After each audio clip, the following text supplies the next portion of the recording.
ചലച്ചിത്ര അക്കാദമി മുൻ അധ്യക്ഷനും നടനുമായ പ്രേംകുമാർ കോൺഗ്രസിലേക്ക്.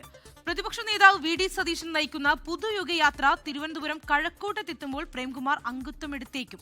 ഇതിനിടെ തിരഞ്ഞെടുപ്പിൽ വയനാട് മാനന്തവാടി മണ്ഡലം ആവശ്യപ്പെട്ട് ജെ.ആർ.പി നേതാവ് സി.കെ. ജാനു രംഗത്തെത്തി.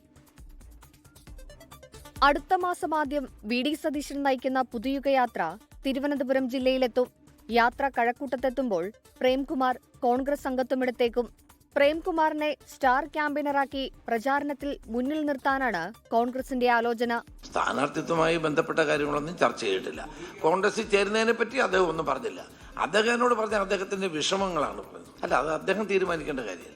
എന്നാൽ കഴക്കൂട്ടത്ത് പ്രേംകുമാർ സ്ഥാനാർത്ഥിയായേക്കില്ല.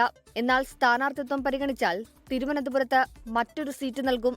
അതേസമയം നിയമസഭാ തിരഞ്ഞെടുപ്പിൽ കണ്ണൂരിൽ മത്സരിക്കണമെന്ന നേതൃത്വത്തിന്റെ ആവശ്യത്തോട് കെ.പി.സി.സി. മുൻ അധ്യക്ഷൻ മുല്ലപ്പള്ളി രാമചന്ദ്രൻ അനുകൂല നിലപാട് അറിയിച്ചില്ലെന്നാണ് സൂചന.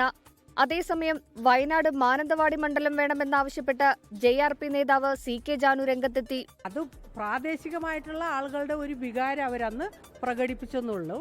എന്തായാലും ഈ ജെ.ആർ.പി അങ്ങനെ ഒരു നിലപാട് എടുത്തിട്ടില്ല, അങ്ങനെ എടുക്കാൻ വേണ്ടി ആലോചിച്ചിട്ടുമില്ല. അങ്ങനെ കിട്ടാതാകുമ്പോൾ ആ സമയത്ത് എന്താണെന്ന് വെച്ചാൽ ജെ.ആർ.പി ഒരുമിച്ച് കൂടിയിരുന്ന് ഒരു സംസാരം നടത്തും. ഇതിനിടെ കോട്ടയം ചങ്ങനാശ്ശേരിയിൽ വിജയസാധ്യതയുള്ള സ്ഥാനാർത്ഥി വേണമെന്ന് കേരള കോൺഗ്രസ് ജോസഫിനുള്ളിൽ ആവശ്യം ശക്തമായി. സീറ്റ് കോൺഗ്രസ് ഏറ്റെടുക്കാനുള്ള നീക്കം നടത്തുന്നതിനിടയിലാണ് പ്രതികരണം. Election desk 24. ലോകത്തെവിടെയായാലും ഏത് സമയത്തും 24 വാർത്തകളും ഓഗ്മെന്റഡ് റിയാലിറ്റി പാക്കേജുകളും എക്സ്പ്ലെയിനറുകളും വിശദമായി കാണാൻ ഞങ്ങളുടെ യൂട്യൂബ് ചാനൽ നിങ്ങൾക്ക് സബ്സ്ക്രൈബ് ചെയ്യാം.